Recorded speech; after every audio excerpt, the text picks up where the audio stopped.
Welcome to CPA Australia's live webinar. Presenting today, we are joined by Grant Quick. Sharing today, we're also joined by Jan Begg. Supporting in the chat box, we're also joined by Bianca Clamp. Now, to start us off, I'm just going to welcome Jan Begg into the conversation. Jan is Technology and Transformation Lead for Policy and Advocacy at CPA Australia. Jan, pleasure to have you here. I've just opened up your mic there. Thank you, Linda, and hello to everyone. Good morning or afternoon or whatever time it is where you are.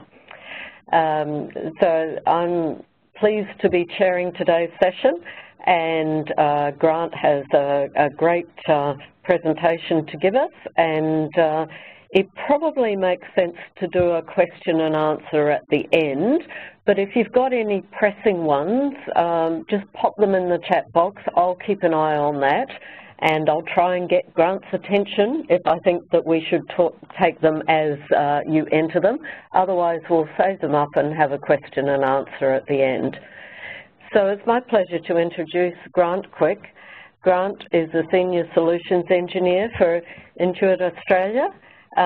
He has been specialising in working with larger accounting firms in the Australian market. He's obviously very passionate about emerging technologies and how they can be used in a meaningful way in businesses. He's previously worked in enterprise architecture, where he's helped some of the world's largest organisations to make sense of their IT landscapes and align their technology roadmaps with their business strategies. So I'm sure that Grant has seen plenty of the symptoms that we might be talking about today and might be looking at, and I will now hand over to Grant. Thank you, Jan, and thanks also Linda and Bianca. It's my pleasure to be here today, and thanks everyone for attending. So as Jan mentioned, the topic for today will be 5 signs your firm needs new technology. I'll be walking through what those 5 signs are, as well as what the benefits are of making those changes yourself. There is going to be a lot of technology change that's going to impact the accounting industry over the next few years. I think it's all good news, but it's only good news for those, I think, who are ready to take advantage of the benefits that come through and position themselves to be able to stay competitive by taking advantage of those things. So I'll walk through some of those things today and their benefits. As Jan mentioned, I work for Intuit. We're best known in the Australian market for QuickBooks Online, but I'll just give you a very quick background on Intuit for people that don't know it, just so you know my position and where I'm coming from, and where some of my opinions might come from. So over to the next slide, if we have a look at a timeline of Intuit as a company globally. We actually started in the US in 1983 out of Silicon Valley, and our first product was Quicken, which some of you may have used previously. We actually divested Quicken a couple of years ago, but we have a range of other technology platforms that we have, including QuickBooks. TurboTax in the US is also very well known. Now, QuickBooks came about in around the late 80s because we found that at that point in time we were getting a lot of traction with Quicken, but we found that about half of the people in the US that were using Quicken were using it for their small businesses, and it simply wasn't designed for that purpose. So we basically re-architected a platform, built QuickBooks, went live to market, and within 2 months of going live to market, it became the #1 selling small business accounting product in the US. So there was obviously a huge need for that, and it's really been a household name in America since then. But it's also known around the world because we did partner with a number of organizations to basically resell QuickBooks and do their maintenance in the local markets with customizations and so forth. But we weren't heavily involved in that. Our focus for the majority of our life has been in the US market. Now, if we fast forward to 2001, we saw that the internet was something that was becoming very prominent. If you recall, your internet connections probably weren't that fast back then. I know I was still on a 56K modem. If you were really lucky and you worked at a progressive business, you might have a T1 connection, which was very expensive and still not that fast. And so although we launched QuickBooks Online at that time, it was something that the market really wasn't quite ready for yet, because most people just didn't have the network bandwidth to be able to justify having a cloud-based accounting tool. But we did it because we knew that that was going to change, and we wanted to be the people that disrupted ourselves. We knew that the web was going to be a game changer for accounting software, and we could either wait for someone else to bring a product out, or we could be the ones at the forefront. And so we did that, and as a result, a few years later, when things did start to pick up in terms of internet connections, we were the beneficiaries of that. And we've now been in the #1 position in the US in the cloud accounting space, really ever since it became a thing. So the real lesson is that as a company, it's really important to be on the cusp of what's happening technologically in your industry, so that you can make sure you're taking advantage of these things before your competitors do. Now, it wasn't until 2013 that we launched QuickBooks Online in Australia, so it's only been 6 years that we've been in this market. But in that time, we've seen a lot of change. We've grown really quickly, and so a lot of you would be familiar with us since that time. So we go into the presentation now and the topic at hand. Let's start with the first line, which is that you need to keep asking your client to send you their data. So a lot of you would be familiar with the benefits of cloud-based client accounting. If you've never heard of it, welcome to accounting. It's a great career. Obviously, it's something that everyone's heard of, some platform that's involved with cloud-based client accounting. And the basic premise is that instead of having to install software locally on your desktop machines, you can just log into an account that's online. You then don't have to worry about updating the software, and making sure that you've got a compatible computer that supports the software. You simply need to have a browser that supports the latest web technologies, and away you go. Now, of course, the impact of that is much more profound than just not having to install the software.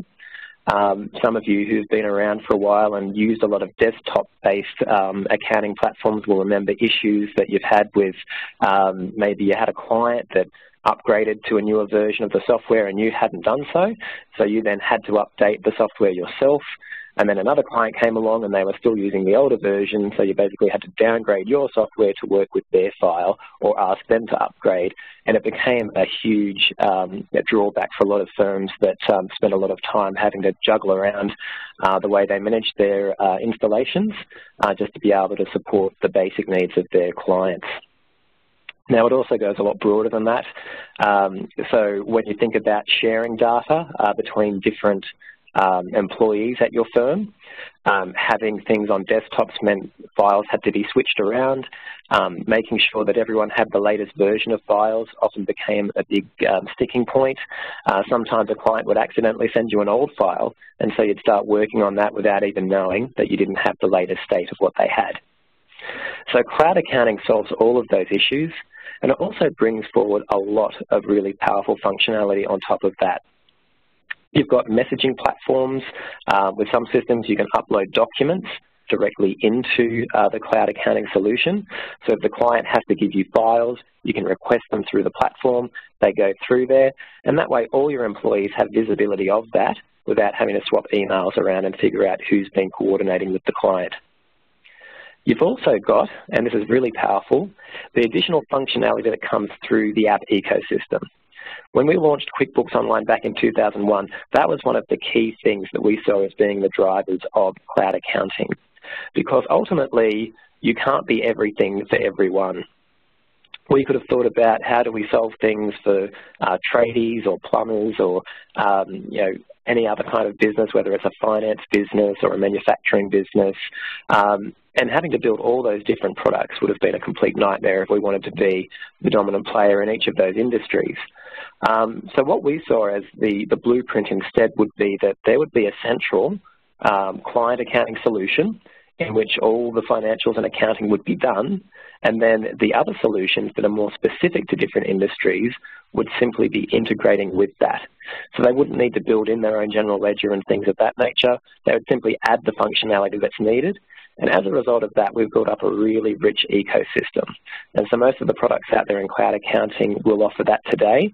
So when you're looking at the tools that you might recommend to your clients, that's a really key one. Think about what some of the other apps are that they might need, and make sure they integrate with the solution that you're going to recommend. The other thing that's really just emerging now, we're starting to see a few features come out here and there, and there's a lot more to come, is all around machine learning. So machine learning, you hear get bandied around a lot. What machine learning is it's basically a statistical technique. It uses algorithms that are really good at identifying patterns. And so sometimes those algorithms require some training, or sometimes they find those patterns on their own. But once they identify patterns, they can use that for recognizing things in future that might be beneficial, and also for making predictions about what will happen in the future. And so there's a lot of really cool things that you'll see coming out in the next few years that take advantage of that. Just to give you one example of things that we're doing already with machine learning, is the way that you can reconcile transactions within our product. So once you set up a bank feed, you have all of that data coming in from your financial provider. What happens is QuickBooks will actually automatically categorize those expenses based off a machine learning algorithm. So it's basically looking at how all of our other customers are doing similar classifications. So if you have, for example, someone going to a fast food restaurant, that will automatically get categorized as meals and expenses, because that gets identified as something that everyone usually classifies that way. Now, you don't have to necessarily classify it that way. There might be another way that you want to do the books for this company. So if that's the case, you can either build your own bank rules manually, or we will actually identify when you start making those changes on a repeated basis. We'll see that pattern, and we'll be able to make that recommendation that a rule automatically gets set up. You click OK, and then you don't have to worry about making those changes again in future. And one of the great things about having a cloud-based client accounting system is that they typically do come with mobile functionality. So you don't have to be going to your desktop computer or your laptop to use your browser to access information. You can simply download the mobile app, and something that we offer in QuickBooks is the ability to do the recon directly through the mobile device. And a lot of small businesses that do their own bookkeeping find that's a huge time saver. We're also finding bookkeepers who like to do that themselves when they've got some downtime, but they're not at their desk. So let's go on to sign number 2. The second sign is that you have servers in your office. And I can hear what some of you are probably thinking right now. You're thinking, hang on, we've got a practice management tool and we really need that tool. It's only available as an on-premise solution. We have to install the software ourselves, so we need to have a server for that. But having a cloud-based solution does not always have to mean that you're using software as a service. So there's really 3 different types of cloud solutions. One is called PaaS that we won't focus on today. That's more for people who develop applications like me. But the ones that I will focus on are SaaS and IaaS. So SaaS is software as a service. That's like your QuickBooks and various other things that you use. Gmail's another example. If you use Box or Dropbox for storing your documents, that's another great example of a browser-based subscription software that we classify as software as a service. So the idea is that you pay a subscription fee. You can then log into the product through your browser. You can use the functionality. Nothing ever has to be installed, and away you go. Now, obviously, not every solution is available using SaaS.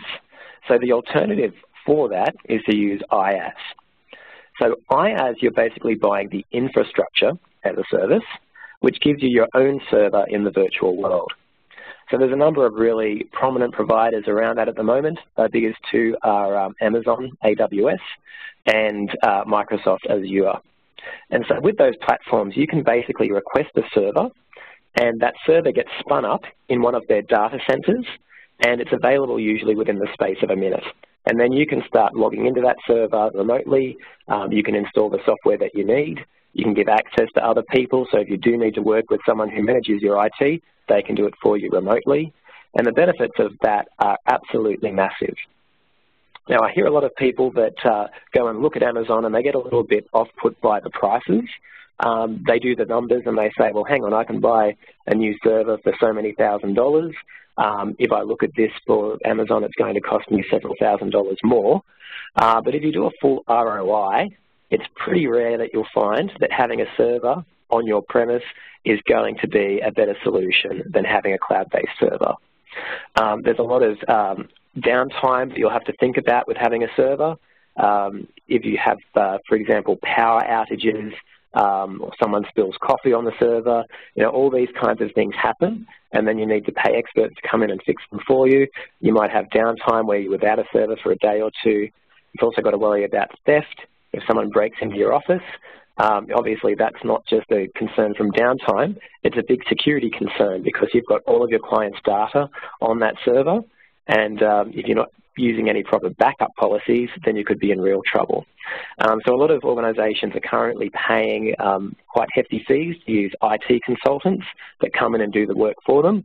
Some even employ their own IT consultants directly, so they've got them on hand all the time. Either way, having that at hand and having them travel on site, it becomes time-consuming and it becomes very costly. So having things managed in a virtual environment just reduces that complexity, and it puts the burden of having to make those maintenance adjustments and those security controls on the provider. So I actually used to live in Northern Virginia in America, where there are a lot of data centers, including Amazon's. I could never tell which one was Amazon's because they all look the same. They're basically these big buildings with no windows, massive air conditioning units, and they're surrounded by razor wire. They've also got security cameras on every little nook and cranny. So they're kind of like looking at Fort Knox, but they are just data centers. So you're never going to have that level of security in your office. Amazon takes that very seriously. If there needs to be an upgrade to a server, they can simply move your instance over to a new server without you even knowing it. So you don't have to worry about retiring things and provisioning new servers. Also, if your server just becomes too slow or it doesn't have enough storage, you can actually add that on the fly. So you don't have to go and purchase a new hard drive or anything like that. You simply go in and make a change, and then instantly you've got access to additional storage or processing power. So for anyone who hasn't looked at it, I recommend either working with a consultant that can help you with that or playing around yourself, because it is quite easy to use relative to setting up your own IT environment, and the benefits are just never ending. So let's go into the third sign. The third sign is that you have filing cabinets full of paper. Now I can hear some of you also saying, well, hang on a minute, we need to have all this paper because the ATO has requirements for maintaining documents for 5 years, and obviously it's our duty as an accountant to our clients to make sure that we keep those and keep them in pristine condition. However, from the ATO's perspective, they actually don't mind how you store any of your correspondence and records, as long as you keep clear and true copies of the originals. So if you do have paper coming through the office, you can actually have your admin staff just scan that and store it digitally, as long as it's clear and legible. There's no need to actually store these documents and worry about having to get rid of them in 5 years' time and things of that nature. So you can make things much easier to find, because you can set up search functionality to find the documents when you need them.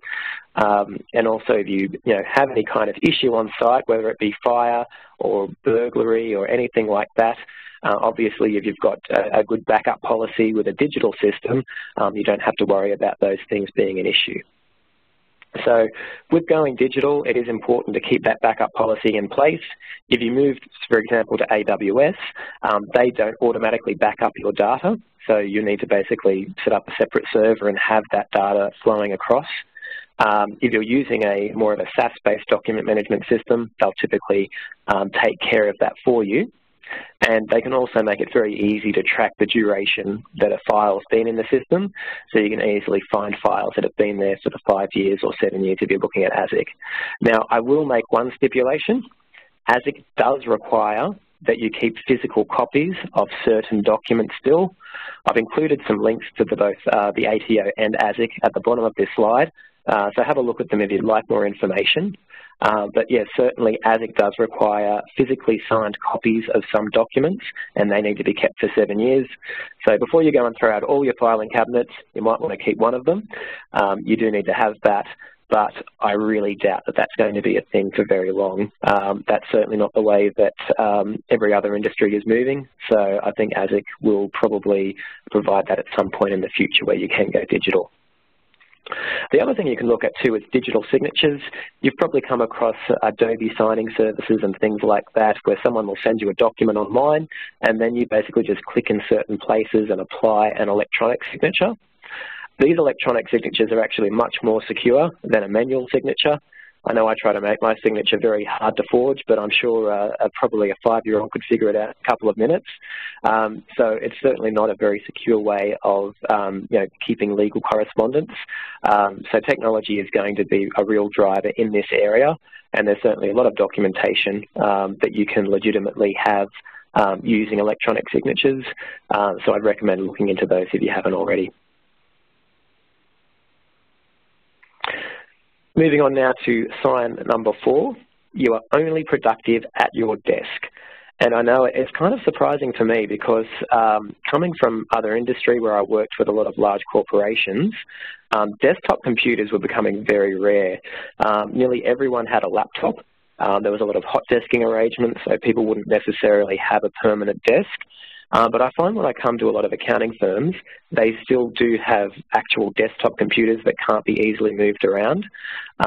So there is this mindset of I do need to be at my desk to be accessing the software that I need and to be productive. And so those are the only productive hours that a lot of accountants see themselves having. And in some ways, it's a nice way. It is important to make sure that you're not on 24 hours. So you do need to make sure that you break away and have your breaks when you need them. But you certainly don't need to be at your desk for however long of the day you need to be there. Sometimes having that extra flexibility to do things after hours makes your job a lot easier and is able to reduce the stress that you have. So we have a look at what we can do in that area. Of course, when you look at client accounting, all the top products out there have mobile functionality. Our app's rated 4.6 stars out of 5 in the Apple Store, so it's got a lot of good reviews. And we do find that it's a big selling point for a lot of small businesses that are selecting the software themselves. But for accountants, they often don't really consider that because they often don't use that functionality themselves. But there is a lot of great functionality in the mobile apps. I mentioned before that you can do your bank recon through there, so if you're doing bookkeeping for a client, you can take advantage of that if you're stuck on a train or stuck in an airport or something like that. You can also take advantage of things like receipt capture using the mobile devices if you get sent a shoebox. So obviously there's a number of apps that you can use for that. We're also bringing our own out soon, so you'll be able to see that in product. But ultimately it's not just the client accounting solution. There's lots of apps in the ecosystem and most of them do offer some kind of mobile functionality. So you can download their apps and you can be productive using them when you're not at your desk. The other thing to keep in mind is a lot of firms will say, well, hang on, not everyone at our company has a smartphone or it's their personal phone. We don't want them using that. One of the big changes that is coming around is the ATO's change to the MyGov ID. So that's the new authentication system that will be coming into place March next year. It's being rolled out now. With that, you do need to have a smartphone to be able to manage the two-factor authentication. Two factors basically means it's more than just one. So one factor might be a password, and the other factor might be a little random number that's sent to your phone and then you enter that into your system. So you've probably seen it before, may not have known that that's what it was. But multi-factor authentication, two-factor authentication is something that a lot of systems need. Not all of them require it, but it's certainly best practice. If you can make sure that your staff have a mobile device that they can use, that's another advantage that you can get is increased security. And obviously, phones are not expensive these days. You don't need to be getting expensive plans with unlimited data necessarily. You can certainly look at cheaper options, and the cost of that is really a drop in the ocean for the functionality that you get. All right, so moving on to sign number 5. After this, we'll have a look at some of the future trends that are out there and why identifying these are so important before moving forward over the next few years. And sign number 5 is that it takes more than 5 minutes to answer a simple client query. And I think we can all relate to that. No one's got perfect systems in place, so we've usually got a system somewhere that is either an Excel spreadsheet and you just haven't bothered to replace that with something better, or maybe it's a database that you've forgotten the password to and it's difficult to access. So ultimately, very simple things can take a long period of time when you start to add up all of these factors.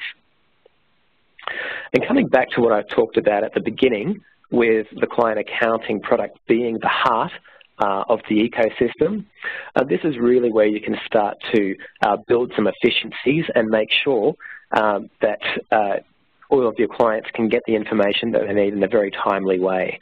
So client accounting really sits at that core, and it allows you to integrate with other products that do the jobs that these businesses that you work with or that your own business uses in order to provide the necessary level of ability and capability that they need.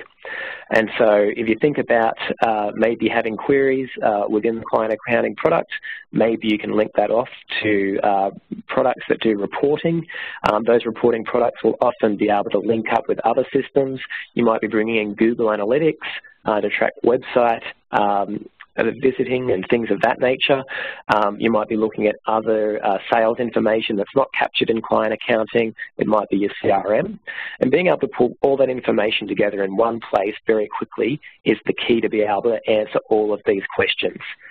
This was something in the corporate world that was a huge focus, trying to build efficiencies and reduce redundancies. A lot of larger companies tend to have duplicate applications that do the same thing. We don't see that as much in smaller firms, but certainly it does exist. But really it's the gaps that you have where things are being done manually, or you've got systems that just aren't communicating with each other. So you might have two separate data sets in different systems that are showing inconsistent results. And cleaning that all up really takes a lot of time and just isn't a good use of time. It keeps your clients waiting. So if you want to make them happy by giving them quick answers that are accurate and you've got confidence in, make sure you've got a really well-selected ecosystem that ties in nicely together so that you're not going backwards and forwards between different things to try and piece together what it is that they need.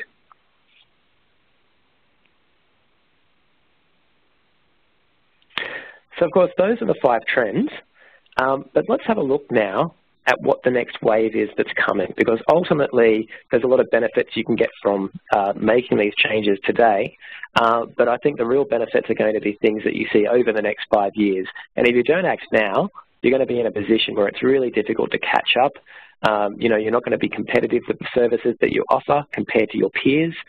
So it's really important to really think about these things now, especially as we come into the end of the year. It's a great time to reflect back on the year and think about what you can do better. And obviously, you don't have that same work volume going over January and February, so it's a great time to start looking at these things. So the first one I'm going to look at is machine learning. We touched on that a little bit before with the example of the coding of transactions and classifications. These are the things that machine learning is really good at. And what we're seeing is that machine learning is going to drive a lot of efficiencies and streamline a lot of processes over the next few years. Just to give you some other examples, at the moment, with our app ecosystem, there's over 6,000 applications globally that integrate with QuickBooks. We only show the ones that are very secure.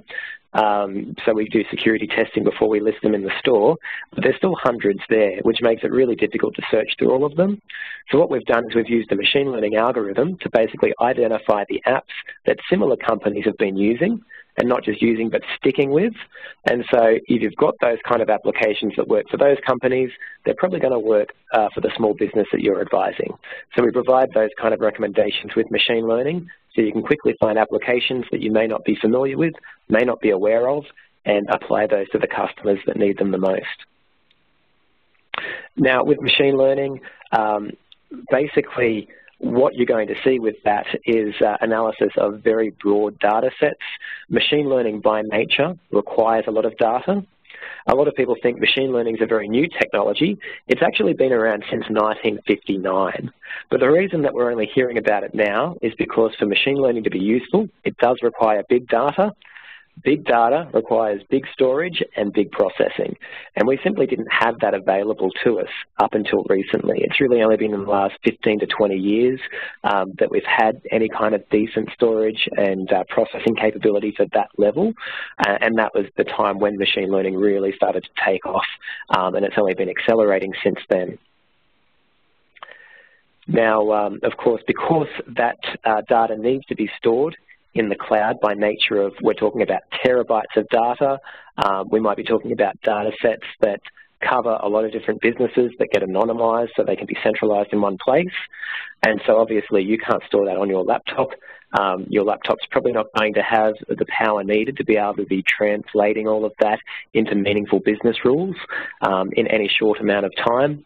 So having a cloud model where you've got very powerful servers on the back end that can do that while you're not at your desk, that's where the real power is going to come in. So I think you're going to see not just client accounting, but a lot more products move towards that SaaS-based model to be able to take advantage of the machine learning progress that we're seeing.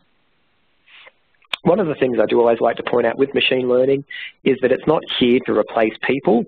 Some people speculate that, robots are going to take over and control humanity, and I think they've probably been watching Terminator too much.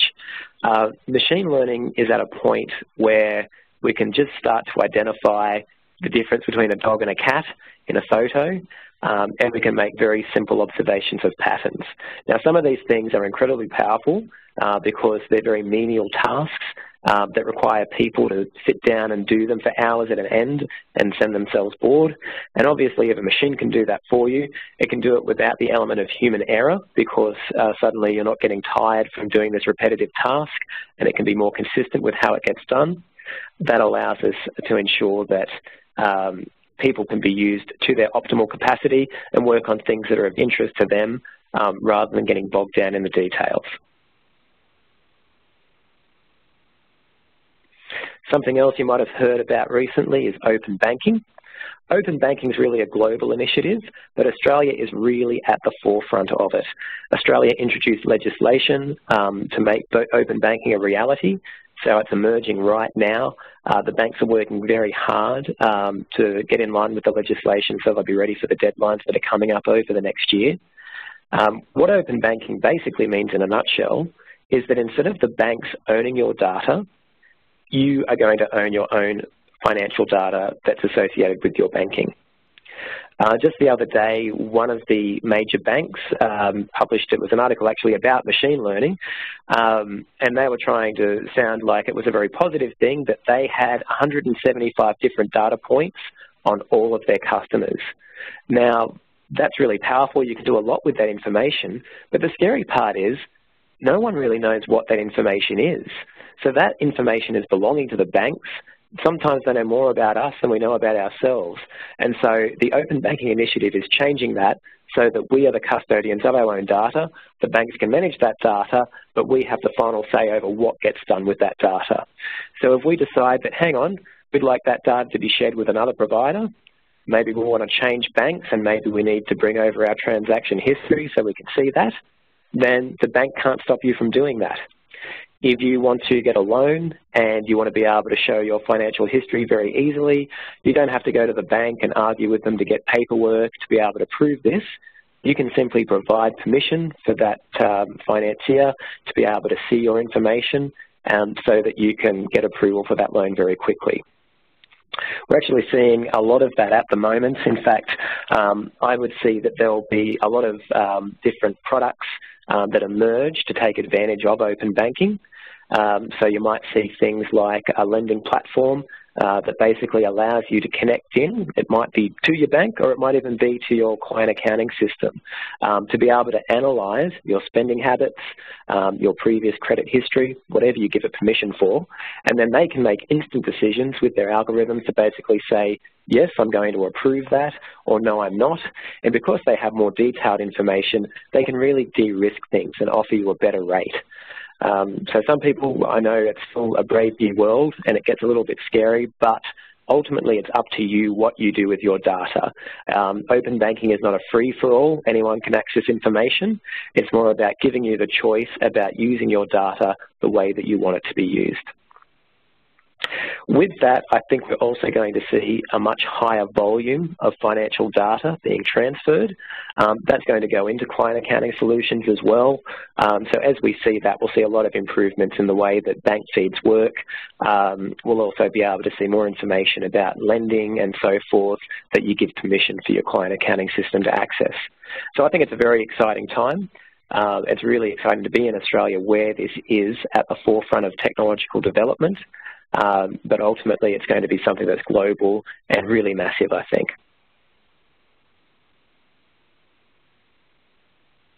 The other thing I think we're going to see more of is the role of data security. So data security, obviously, it's been a bit of a buzzword with certain data leaks that have happened from certain companies that have been quite prominent. It hasn't really happened in the accounting space yet, knock on wood. But ultimately, it comes down to the security practices that organisations have, and I do see a lot of lax security around the place, so I think it's only a matter of time. Cloud gets a bit of a bad rap because all your data gets stored in one place, but ultimately, if you're storing it with a provider that is very secure, then you really don't have much to be worried about. If you look at, for example, I mentioned AWS, Amazon's web hosting service before. With them, they've got massive security, so the likelihood of having a breach, is extremely low. With security, it doesn't matter what you do, there is always some kind of risk, no matter how ridiculous that might sound, but it is all about probability. And so you can get down to the 0.00001s, but ultimately you'll never get to zero. But what we will see is that, there could be incidents, but in any case, I think there's going to be a much bigger shift towards better security practices. A couple of things I'll call out is that a lot of accounting firms really do take this seriously when they look at their client accounting solution, but then they don't think about that when they're looking at the ecosystem partners that they select. So when they look at other apps, they just kind of think, oh, well, the client accounting system is secure, doesn't really matter what the ecosystem apps are doing, but they're sharing the data from the client accounting system, so ultimately they're basically opening up a big hole or back door for people to be able to get sensitive data that you're keeping within the client accounting system.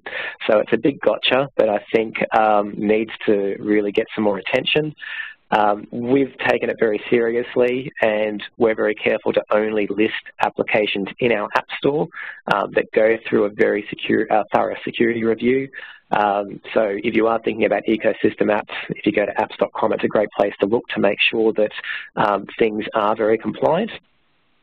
But ultimately, you do need to do some due diligence, make sure you stay with the mainstream providers, and look at ways that you can increase the security practices, not just in who you choose, but also internally in your own systems that you might have on site still, just to make sure that you don't have anything that might get lost or exposed to nefarious parties. The final trend I'll highlight, and it's one that I don't think will be surprising to many people, is that business advisory is going to grow, and business advisory is going to require more accurate data more frequently. Of course, we've seen that improve a lot with client accounting, so having cloud-based solutions does let you have access to that information of the small businesses or whatever size business you're working with very quickly and easily, and making sure you're looking at the right set of information. But ultimately, businesses are going to start demanding more of those kinds of services where you can make those monthly recommendations or even weekly recommendations. So having that information at your fingertips is really critical. But it's not just about the information in, it's also about the information out. It's no longer enough to just give a lot of clients the 3 basic accounting reports. They often want more detailed insights. And to be honest, they're not accountants, so oftentimes balance sheets and P&Ls don't make a lot of sense to them. So it's important that they get communication in a format that does make sense. So you can look at different reporting tools There's a lot of tools that will basically suck in the information and provide great insights out of the box straight away. There's others that require more configuration, so you've got a bit more flexibility over how you do things and what you present. All are viable options depending on the use case that you have. So definitely be having a look for some of those ways that you can get information out to clients. And of course, if you can do it through a web platform, it makes it very easy for them to access. The other thing you'll see with business advisory is, like I mentioned, the app ecosystem at the moment is incredibly large, but there's also a lot of churn. There's a lot of new companies coming along promising the world. They don't last very long, but most of them are venture capital backed, so if they can't show a return relatively quickly, sometimes they get that money pulled and they go out of business. So what I think we're going to see is that a lot of the better ones are going to stay. They're going to attract more capital, so they'll be able to improve and become the industry leaders. Others really aren't going to be able to stay around, and unless you've got a really, really good idea, I think it's going to be harder to get some of that VC backing to start up. So you won't see quite as many startups, which will make it a lot easier to be able to advise businesses on the kind of applications that they should use and to become expert in those systems so you can provide advice around that as the businesses demand it. So just to recap quickly, for anyone who wants to recap or anyone who joined throughout the webinar, we covered the 5 signs of what it is that might make your firm a good candidate for doing technology upgrades. The first one was if you need to keep asking your client to send you their data. Obviously, having client accounting solutions that are cloud-based or SaaS-based are a great solution for that. QuickBooks is one of those options. The second sign was having servers in your office. Now, if you don't want to move to SaaS-based software for whatever reason, I know in some areas, such as practice management, it's still only just emerging at the moment, so not everyone's comfortable making that jump yet. But you can certainly still move your existing on-premise-based solution into the cloud using an infrastructure as a service model in which you leverage things like Amazon AWS and Microsoft Azure. Thirdly, if you have filing cabinets full of paper, reconsider some of your workflows and how you're using paper to capture information. It may be that electronic records in a lot of cases are a better fit, but do beware, ASIC still has some requirements around keeping certain documents, not all of their documents, but certain signed documents do need to be maintained in physical form. Number 4, if you're only being productive at your desk, have a think about maybe how mobile apps can help you to make the use of some of the downtime that you have when you're not at your desk.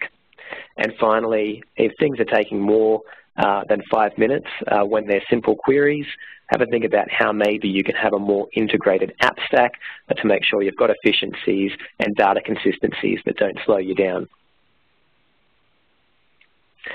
Also, we covered the next wave of technologies that are coming through and industry trends that we see.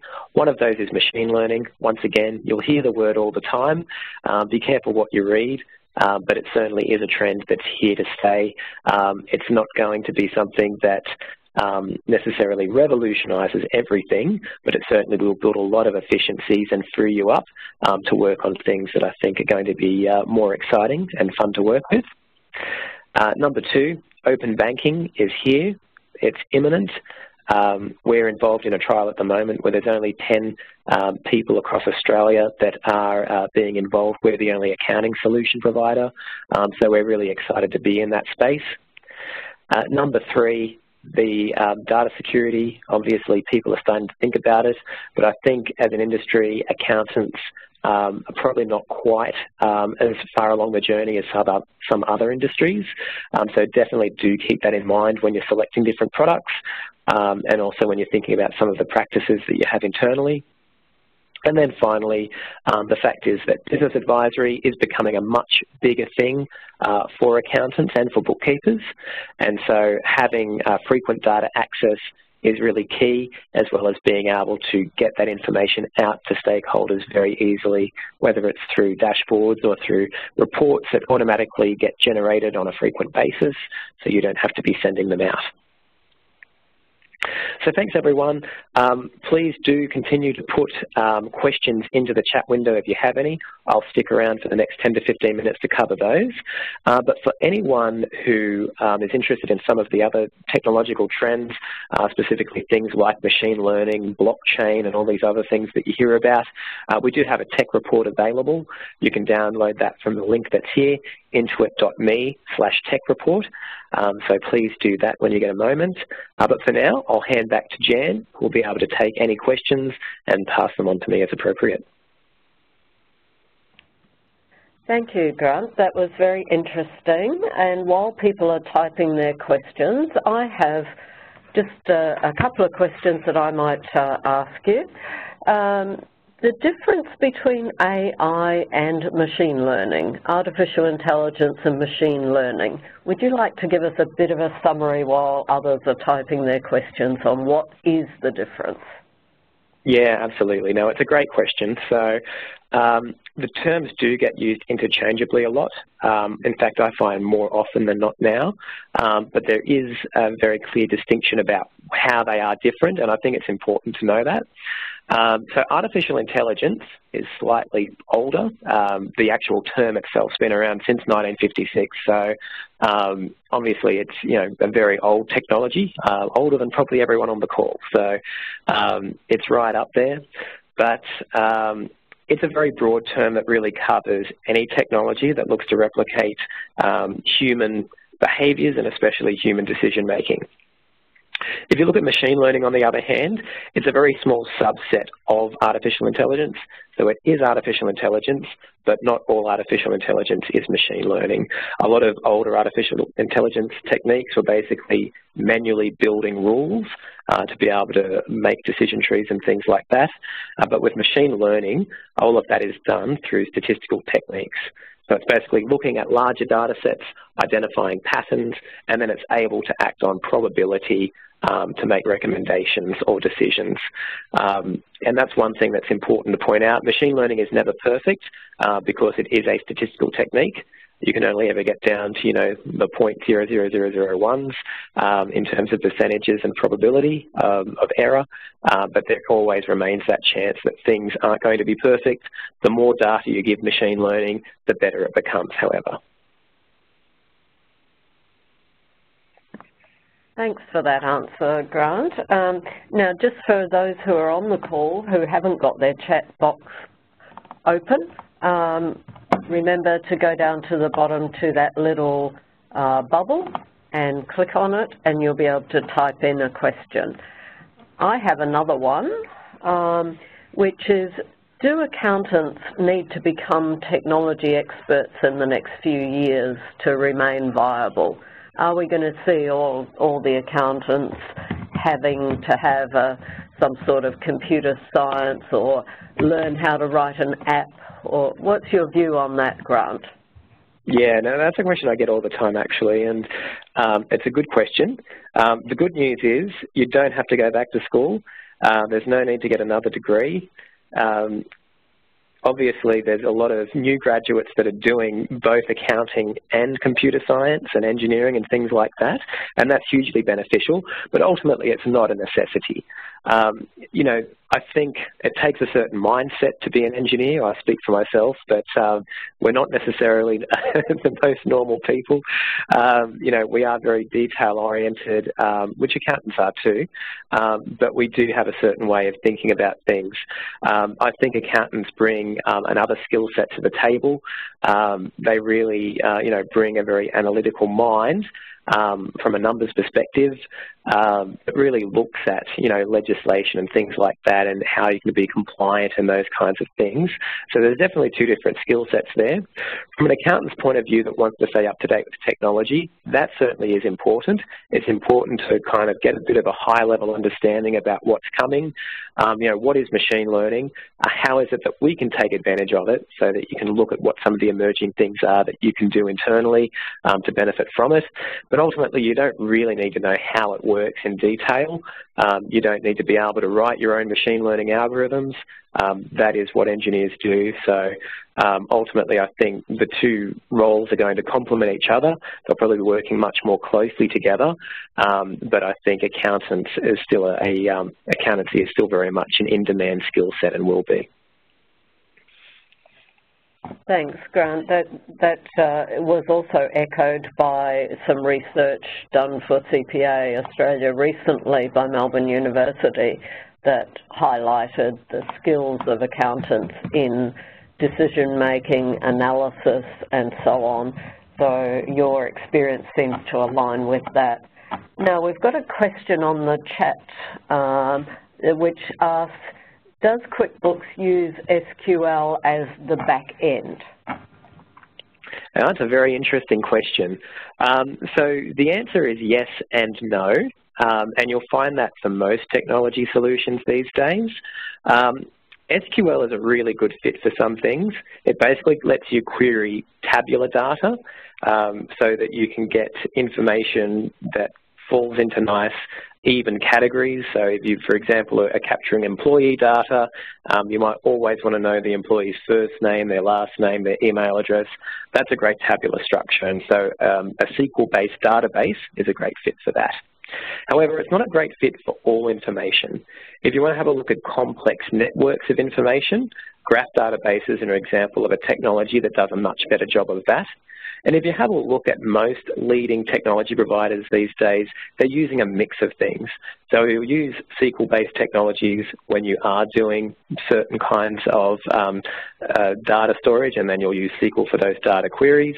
In other cases, you will use maybe graph databases and maybe other kinds of technologies as well. So ultimately, there's no one-size-fits-all with a lot of these technologies, and the more progressive companies will be using a mixture of them.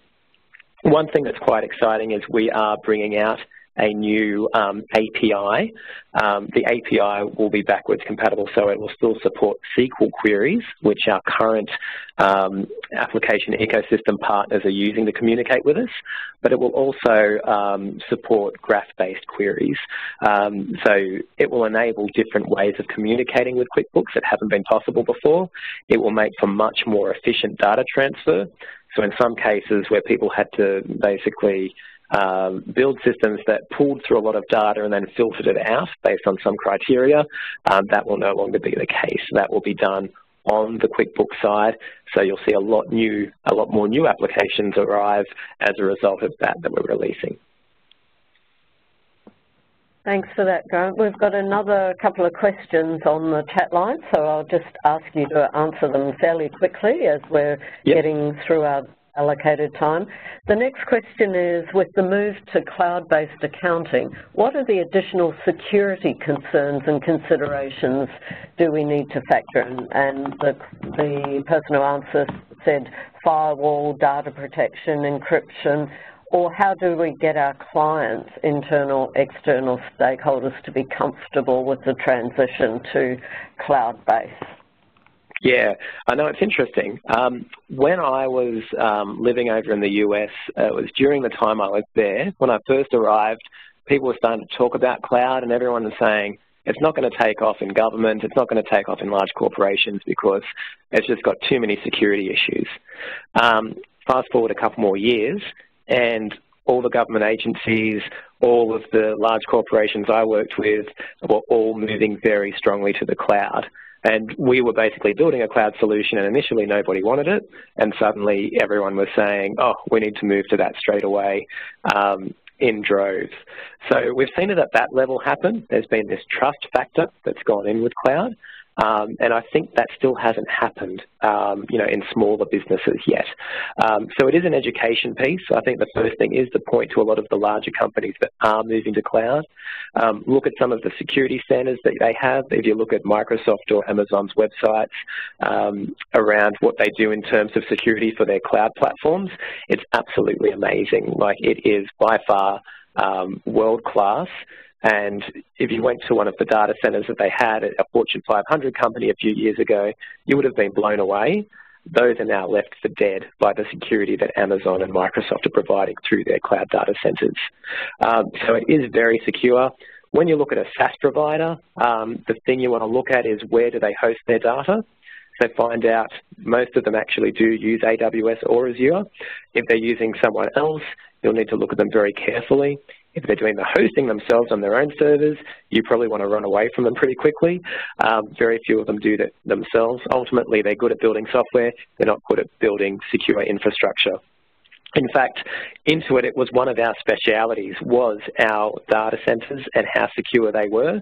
And we're now moving everything across to AWS simply because we do software brilliantly well.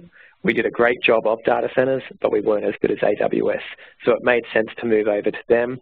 They also provide a lot more flexibility for us in the way that we set things up. So it was really, in the end, a no-brainer for us. So I'd encourage you to look at those, get comfortable and communicate those things with your clients.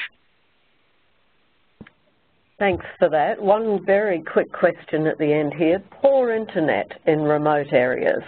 What are the options for clients who are in that situation? Because we've still got a few of those in Australia. Yeah, we do, unfortunately, and those are the cases where it is a bit tricky. So it just depends on the client. Some of them obviously don't access their books very often and don't have the desire to. So those kind of clients, there's no reason not to move them across to a cloud-based solution. You can still, push out paper-based reports and print them out, send them to them, whatever you need, or just email them and they can get it through their slower internet connection. But for those who are more active, they do need to be on desktop software for the time being. That is going to be temporary. Eventually, we will have great internet coverage. We're just unfortunate in Australia for not many reasons, but one of them is the vast distances make it really hard to build infrastructure that services some of those, more rural areas. But fortunately, that won't always be the case. Thank you so much, Grant. It's been a very interesting presentation, and on behalf of CPA, I'm very pleased to have been chairing it. The anchor has put a number of bits of information into the chat, and I will now just hand back to Linda to do the wrap-up. Excellent. Thank you very, very much there to both Grant and Jan for a fantastic webinar. Special thanks to Bianca as well, just for popping in those links and answering a few of those questions. And finally, thank you to everybody for your participation as well as for your attendance today. That does formally conclude today's webinar. To exit, please click on that cross on the top right of your screen, letting you know upon exiting, you'll be automatically redirected to a feedback form. Now, the feedback form only takes about 30 seconds to complete. However, it's really, really beneficial for CPA Australia as well as our panel, so please leave us your thoughts. Okay, just having a look at the chat box, just a thank you there. So thank you very much once again to Grant. Great, thank you. Excellent. What I might do now, everyone, is I might just pop on the music as you all exit. Thank you very much for attending today, and I hope to see you in another CPA Australia live webinar. Thanks, everyone.